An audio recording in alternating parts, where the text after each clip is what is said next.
7 miles of Black Star liner coming in the harbor. It's repatriation, black liberation. Yes, the time has come. Black man, you're going home. Fredlocks's raw, guileless, emotionally honest vocals powered Black Star liner and an essential 1976 LP titled after it into roots reggae classics and a career in music that continues well into the 21st century. Yet his history in music can be as knotty and twisted as the long natty dreadlocks upon his head. Stay tuned for my look at Fredlocks.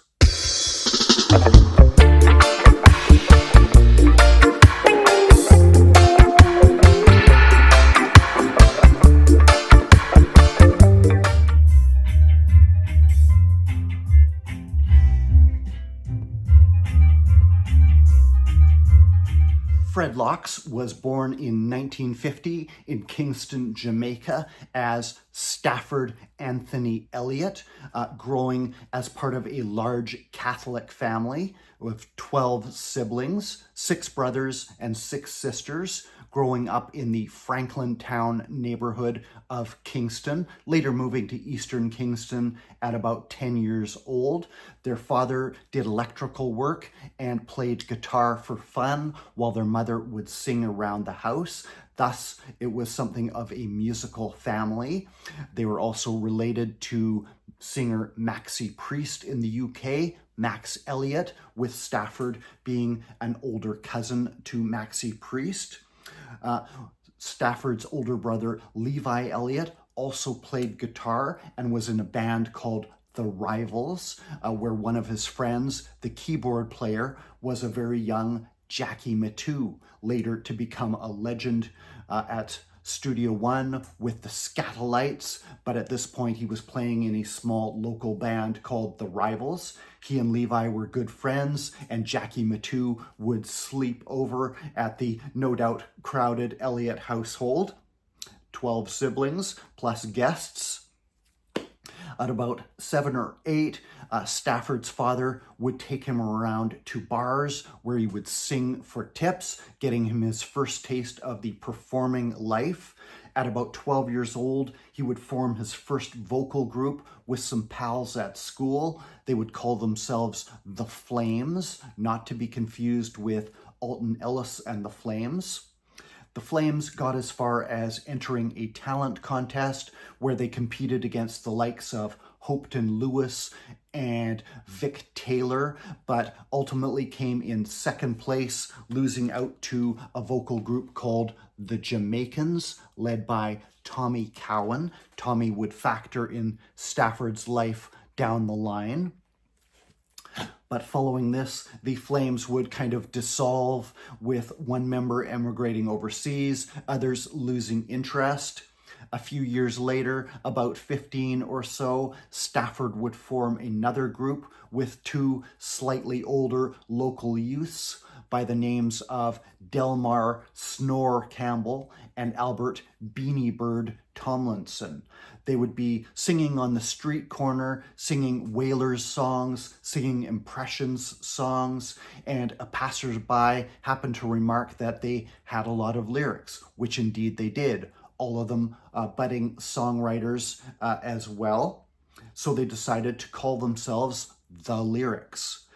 Levi Elliott's friend Jackie Mittoo was impressed by his friend's younger brother Stafford's vocals, told the group they should go down to Studio One, where Jackie Mittoo was the regular session keyboardist, as well as musical arranger, talent auditioner. He told them they should go down and audition at 13 Brentford Road, Studio One, which they accordingly did and got no notice whatsoever. They had to keep coming back over and over again over a period of 3 months, during which Delmar Campbell lost his day job as a customs officer due to his frequent absences.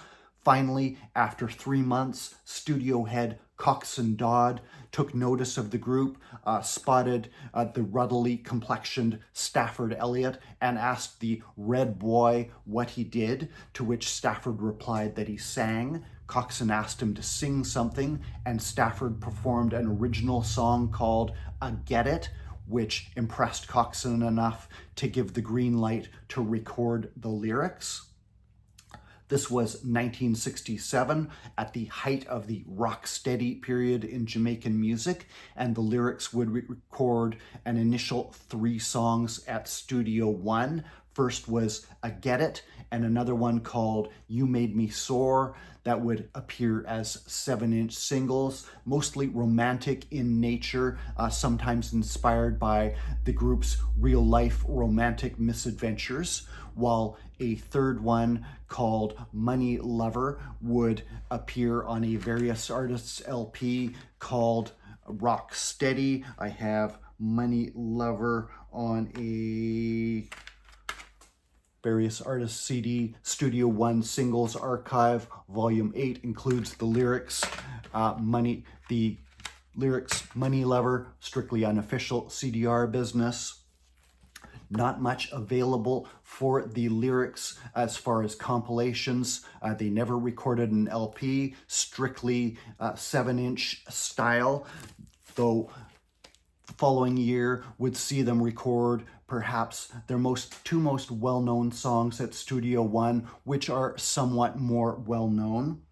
First would be one called Hear What the Old Man Says, which was written by Stafford, inspired by his experiences at 17 of getting a girlfriend pregnant and her aborting the pregnancy, his heartbreak over that situation. Hear What the Old Man Says, also coming on some of these Studio One singles compilations I've had for many years.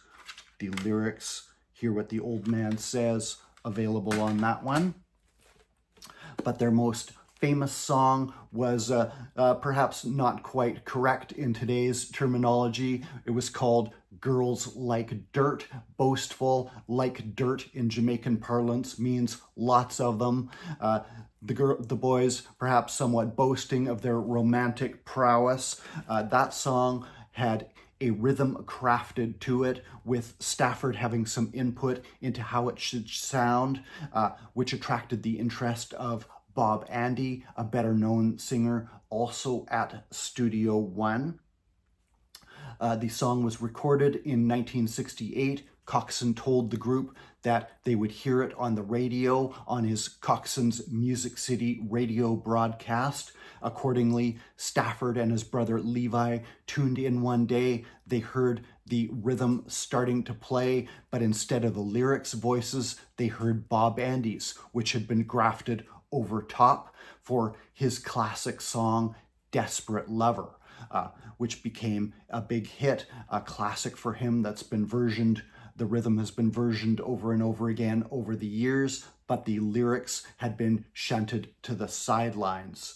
Their song, Girls Like Dirt, would eventually appear, but Coxsone would change the title to Music Like Dirt, as there was already a Desmond Dekker song by the name Girls Like Dirt. Confusingly, a Coxsone Blue Label 7-inch would appear in the UK around this time of Girls Music Like Dirt by the lyrics, but it was a completely different song. May not have been the lyrics at all, but another group called The Actions miscredited as the lyrics.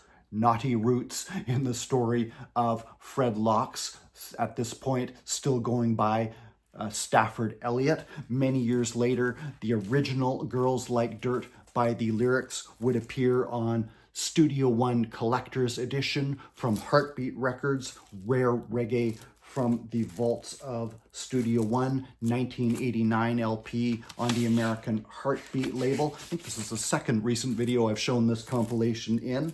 And very first track, Music Like Dirt by the lyrics, but it's actually the original Girls Like Dirt.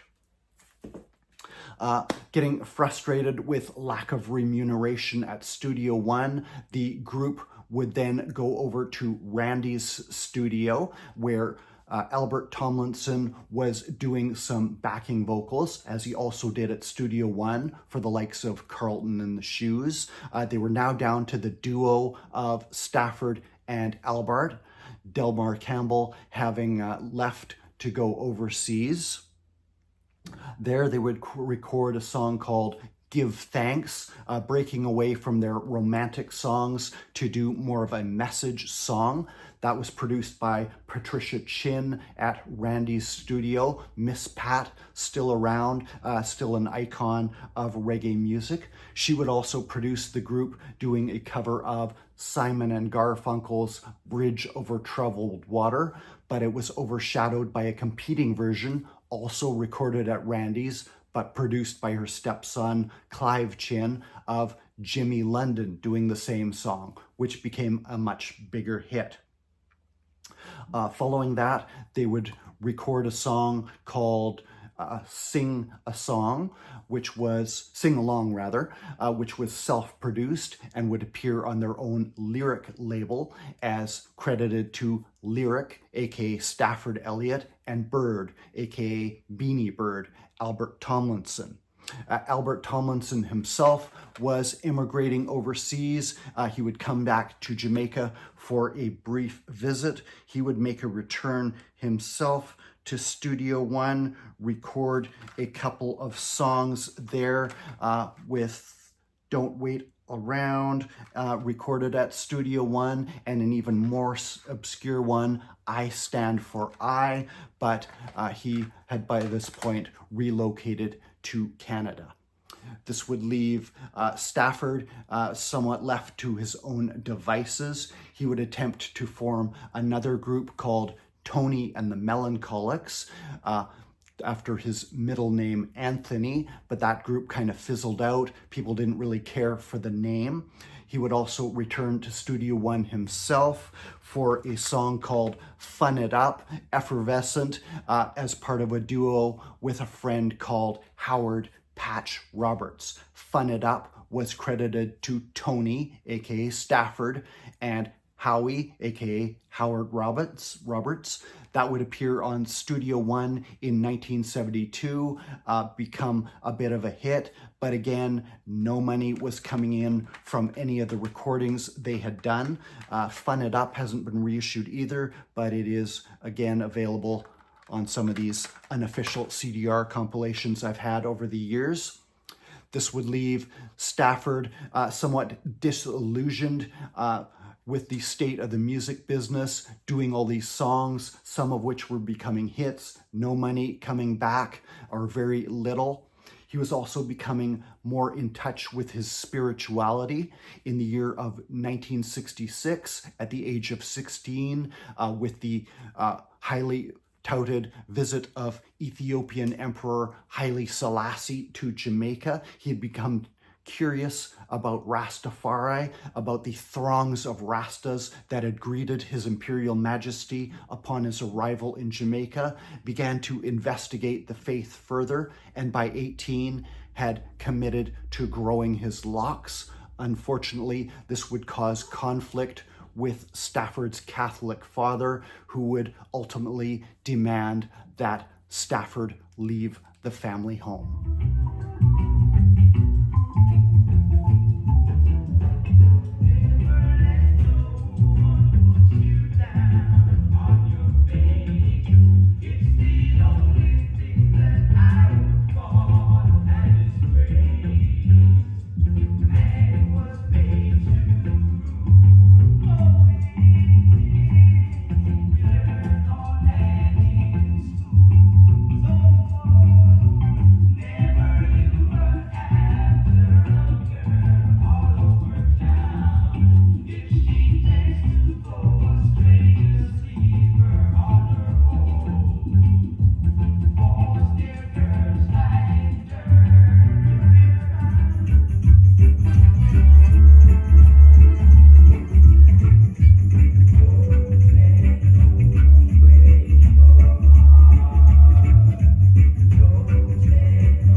Stafford Elliott had been becoming disillusioned with the music business, where producers reaped all the rewards with little money trickling down to the artists themselves. He had also been kicked out of his family home for his growing adherence to his Rastafari faith, a situation repeated many times around the island in those years of widespread discrimination against Rastas. It was hard to get a job if you had dreadlocks.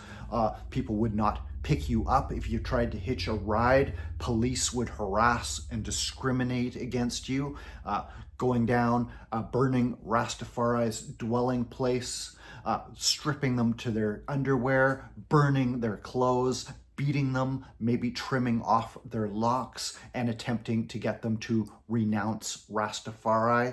But reading his Bible, Stafford Elliott saw it as the true and righteous path for the deliverance from oppression of the African race. It had been partially derived from the teachings of orator and Pan-Africanist Marcus Garvey, who in the early 20th century had preached self-determination for Black people and founded a steamship line called the Black Star Liner, which was intended to deliver Africans from the Americas, the Caribbean, back to new lives in Africa. And it was attributed to Marcus Garvey that he had prophesied that Ethiopian Emperor Haile Selassie, His Imperial Majesty, was the returned Messiah who would be the one to deliver Africans out of oppression and into freedom. Stafford Elliott believed all this, but he was homeless at the time, focusing on his faith and withdrawing from the music business, except for those occasional short-lived detours into Tony and the Melancholics and the Tony and Howie single Fun It Up at Studio One in 1972. But gradually he shed the Tony identity and began to become known as Fred Locks due to his already impressively long dreadlocks and the fact that it rhymed with dreadlocks itself. But he was living on the beach, sleeping wherever he could, focusing on his faith and writing songs in between. Circa 1974, 1975, his friend Howard Roberts of Tony and Howie returned to the island in a recurring pattern. Howard had emigrated overseas as well, but he came back to the island for a visit, linked up with Stafford, now known as Fred Locks, and asked him if he had been writing any new songs. Fred began to perform a song that he had been co-writing with another man named Owen Good. He had been working on it off and on for a few years, and they began to play a rough version of it with some assembled youths.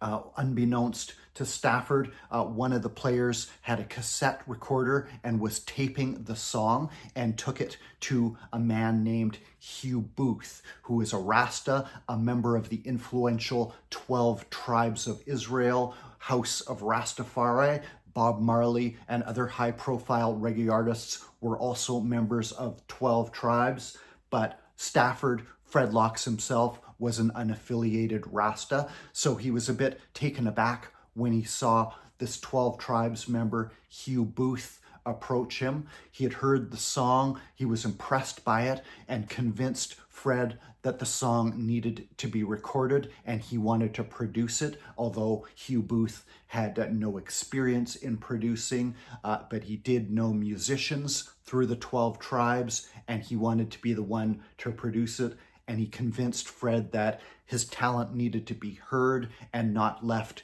in obscurity. Fred agreed, and they would go to Randy's studio with a set of musicians drawn from 12 Tribes affiliated players, Earl Bagga Walker on bass, Junior Dan, Jaw Jerry from the Scatolites, Pablo Black on keyboards, all 12 Tribes members, musicians, and they would record the song Black Star Liner. the signature song of Fred Locke's, his biggest hit. It was based on a vision of Marcus Garvey's prophecy coming to pass. The fleet of Black Star liner ships steaming into Kingston Harbor to bring a joyous Black population over to new lives in Africa, where they would be free and able to pursue their lives. Tommy Cowan, who had beaten Fred Locks in that talent contest years before, when Tommy Cowan was leading the Jamaicans vocal group, was there in the studio when they recorded the song. He heard that it would be a hit and believed that as well, offered to promote the single, but Hugh Booth opted to keep it in-house, keep it within the 12 tribes, and distribute it himself. The rhythm was recorded at Randy's, while voicing was done at King Tubby's, where Fred Locks narrowly avoided a pirating attempt when he caught singer Junior Biles about to voice a different song, perhaps a competing version, over his rhythm track for Black Star Liner. The single came out in 1975 on the 12 Tribes' own label, Jamaica Music in Jamaica, and overseas in England on Gru Nation. Sales were slow initially, with distribution handled somewhat haphazardly by 12 Tribes members carrying boxes of records, attempting to sell them. But after a short time, Hugh Booth relented and allowed Tommy Cowan and his Talent Corporation that he had since formed to take over promotion. Tommy Cowan had deep business connections. He had clout at the major radio stations, JBC and RJR, and in no time they were playing the song, no doubt in the pay-to-play system of the era. And soon after, sales of the single began to accumulate to the point where they had sold 9,000 copies reportedly in Kingston alone in the first 3 months. It was also doing well overseas, getting notice in England and putting the name of Fred Locks out there for the first time, establishing him as a breakout artist.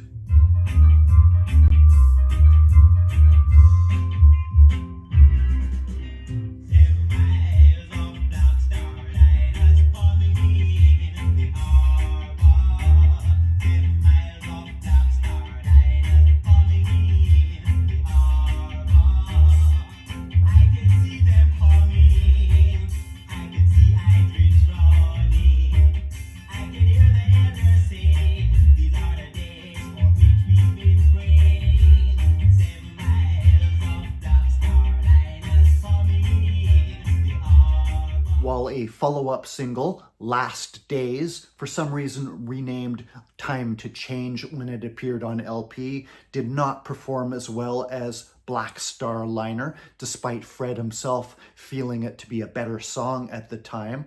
The impact of that first hit continued to be felt, particularly in the UK, where interest was growing in this supposed new artist, Fred Locks, who'd actually been around for several years. A record label called Vulcan that had been formed by Junior Lincoln and Webster Schroeder in the temporary vacuum created by the absence of Trojan Records. Vulcan had links to Tommy Cowan and his Talent Corporation, and they were interested in commissioning a full LP by Fred Locks, though the relationship got off to a rocky start when they sent a £15,000 advance check that promptly bounced. Nonetheless, the money would come through, and sessions for a full LP by Fred Locks would shortly after begin, with no expense spared. Hugh Booth again producing the remainder of the tracks, with rhythms done at Randy's, Harry J, and Channel 1 Studios.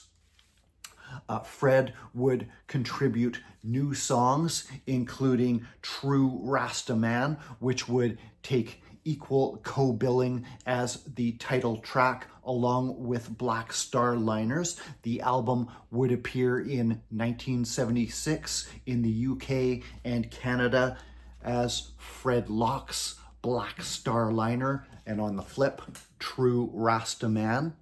This is my very first copy. This is a Canadian pressing on Vulcan Records. Very nice condition, except for a bit of cover wear. My first vinyl copy, for some reason, I have 3 vinyl copies of this album, probably the only one I do.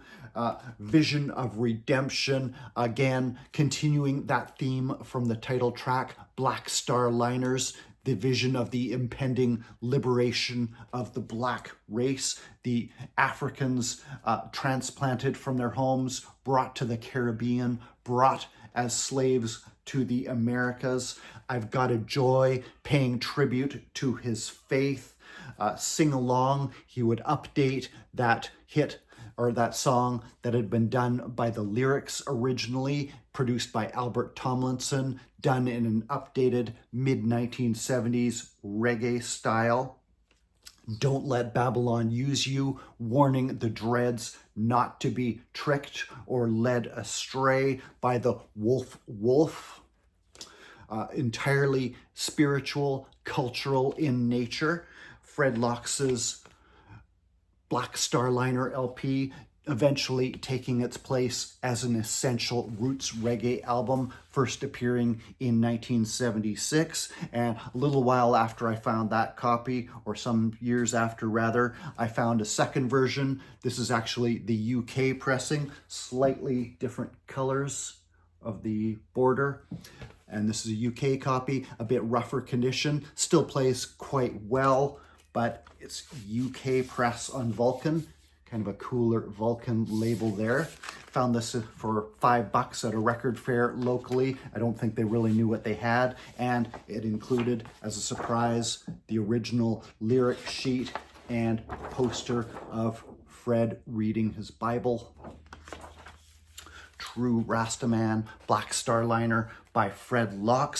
It's also been reissued very recently, and I did pick up the remastered edition 2024 by VP Records, formed by the Chin family from Randy's studio, where Fred and the Lyrics had recorded some songs all those years before.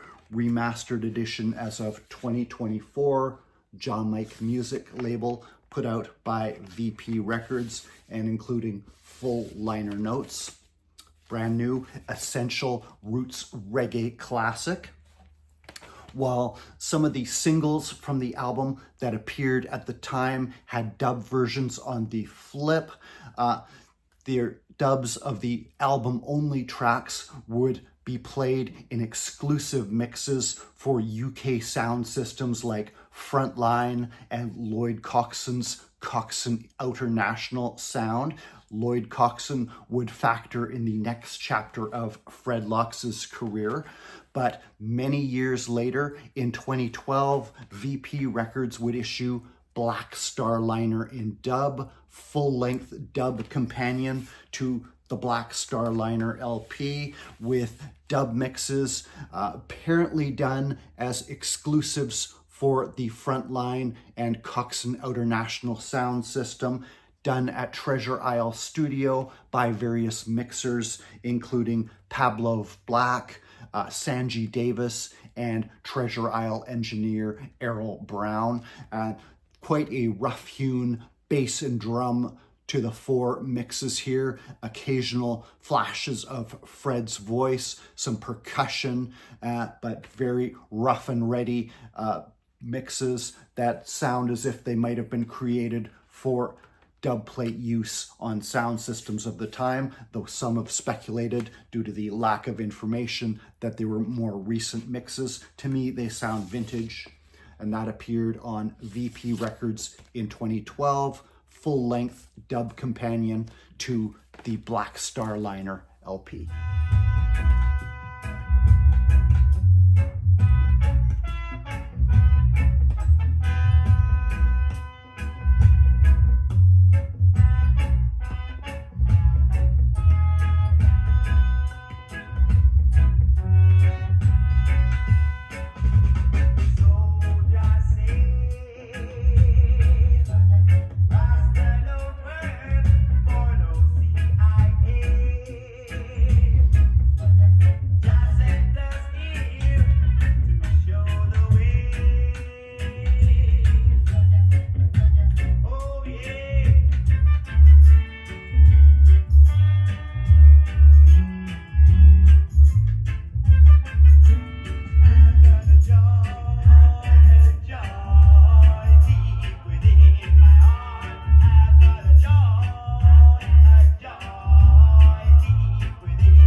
with growing acclaim for the Black Star Liner LP, if not great reward in terms of royalties making its way back to Fred Locks and his producer Hugh Booth. Fred would, over the next year or two, be pulled in a number of different directions concurrently.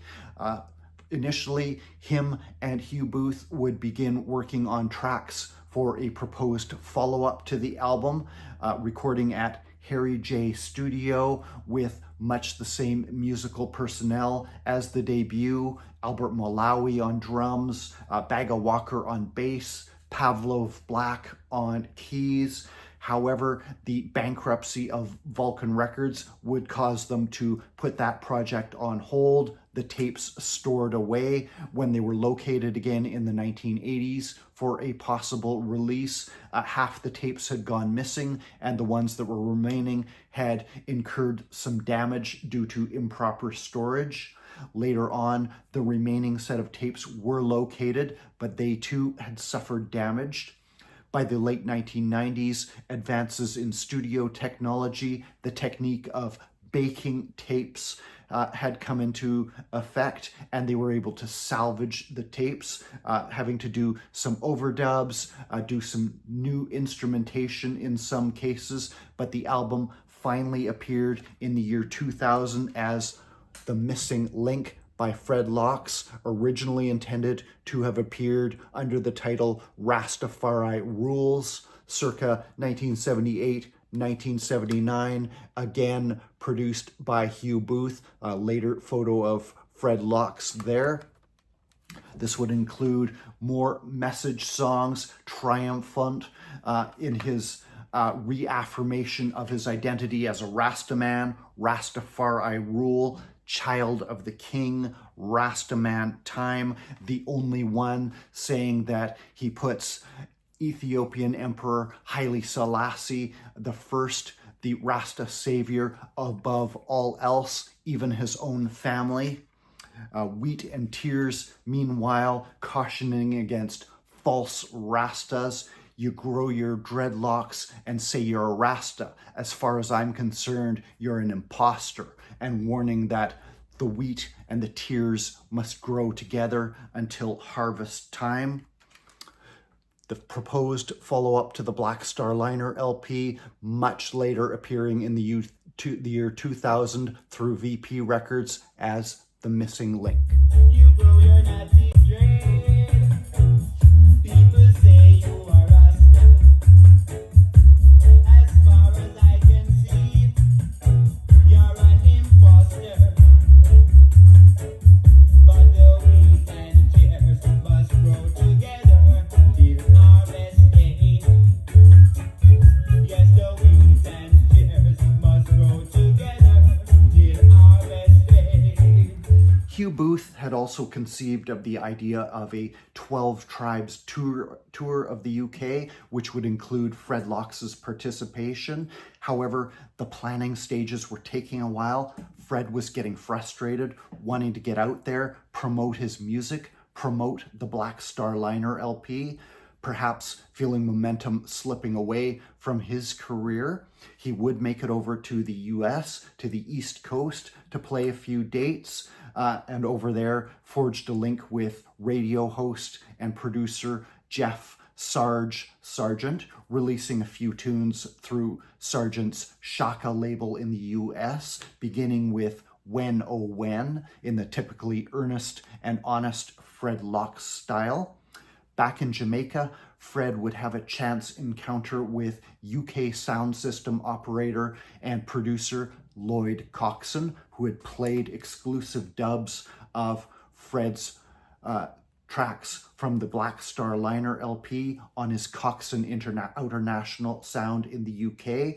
Coxon was interested in bringing Fred over to England for a tour, what Fred had been itching to do all along, and promised to match him up with some backing singers to fully flesh out his sound. However, Fred already had some friends in Jamaica that he knew, harmonized with, and got the idea to form the three of them together as an official group for this tour of the UK. They were Eric Griffiths and Basil Willie Stepper Thompson, all three capable solo singers who knew each other, would hang around, harmonize occasionally, but had not had the idea to form an actual group until this time. And they would call themselves, somewhat jokingly, the Creation Steppers, because all three were broke and had to walk all over town or all over creation from studio to studio. They would begin working on material for Lloyd Coxon in Jamaica for him to release in the UK, not all with Fred Locks on lead. The other members, equally capable lead singers, but Fred is in there on harmonies as well. Around this time, circa 1978, an LP would appear in London entitled Nebuchadnezzar, King of Babylon, credited to Fred Locks Meets the Steppers. This would appear on the Revelations label out of Stoke Newington, London. However, the album was not entirely Fred Locks material.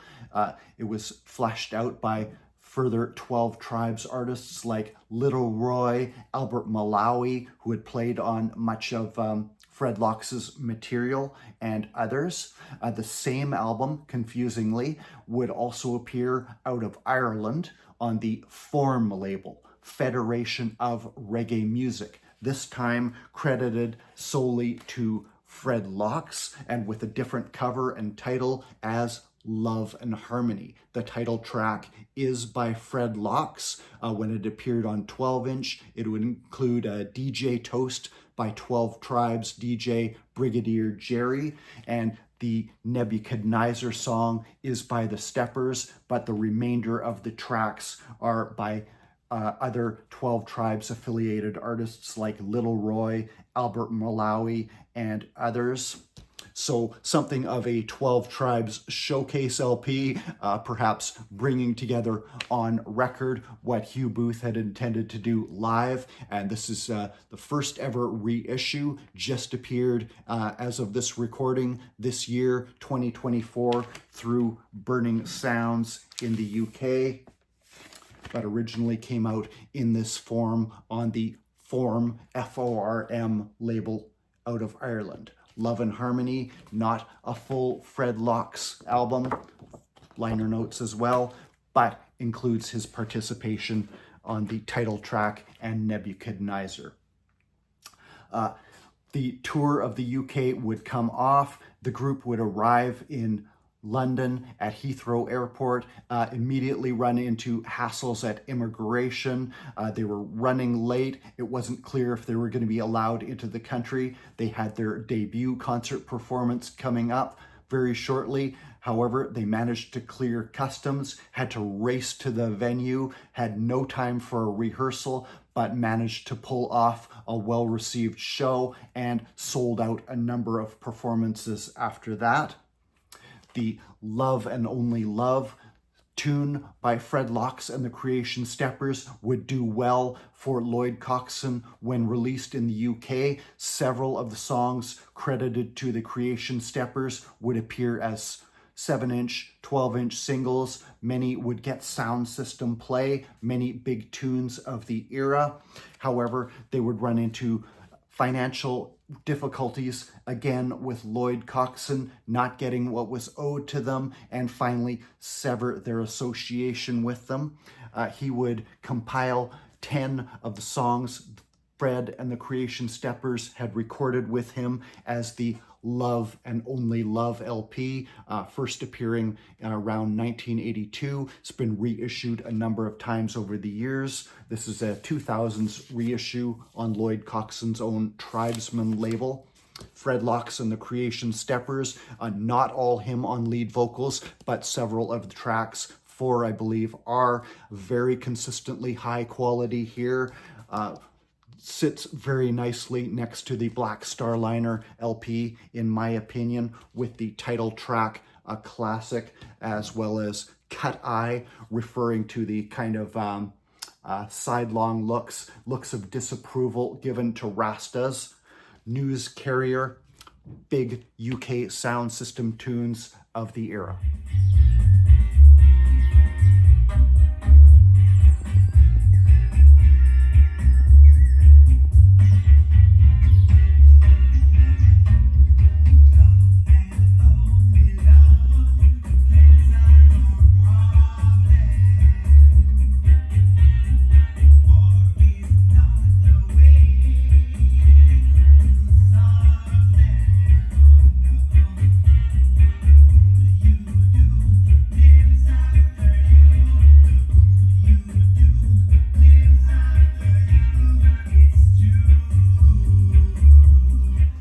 early 1980s saw Fred Locks spending more and more time in the United States.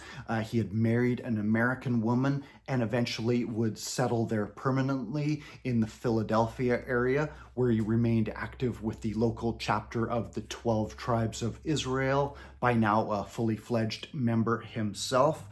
He was working a day job to support his family in the States while remaining active in music, performing and recording sporadically. Much that he recorded in that decade has apparently not yet surfaced. But while his profile was much diminished, he was still out there doing his thing while supporting his family. In 1995, an album called Culturally would appear in the US, produced by engineer Philip Smart, something of a reemergence for Fred Locks.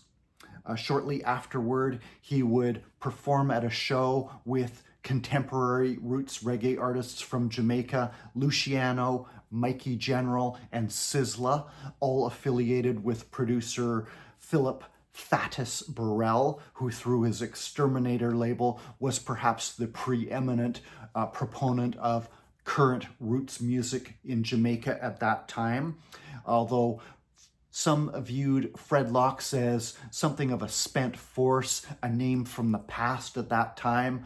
Nonetheless, Fatis Burrell would give Fred a chance to voice over one of his rhythms. It was the same one used for singer Luciano's song Gonzales, and Fred would voice a song called Never Give Up over it, which proved that Fred Locks could still be a viable musical entity in the 1990s. This would lead to further sessions with Fatis Burrell, and in 1998, a full album entitled Never Give Up, produced by Fatis Burrell for his Exterminator label and released by VP in the United States, something of a comeback album again for Fred Locks, although his and Fatis's relationship would end after that in disagreements over financial issues. The same old story in reggae music. The 2000s, however, would see Fred Locks arguably busier than ever. He would continue performing, continue recording. Albums would appear from a variety of producers and labels, including Gussie P and his Sip a Cup label in the UK, and Black Redemption in the US, which would release the 10-inch single here, Voice of the Poor, update of an earlier song done for the Black Redemption sound system in the US, Fred Locks, 2007 style. He has remained active. His most recent album as of this recording, I believe, is one called Born Rasta, which appeared in 2022. Still out there, still doing his thing as one of the living legends of reggae music. Rasta live. This has been my tribute to the man called Fred Locks, Stafford Elliott. Hope you enjoyed, everybody.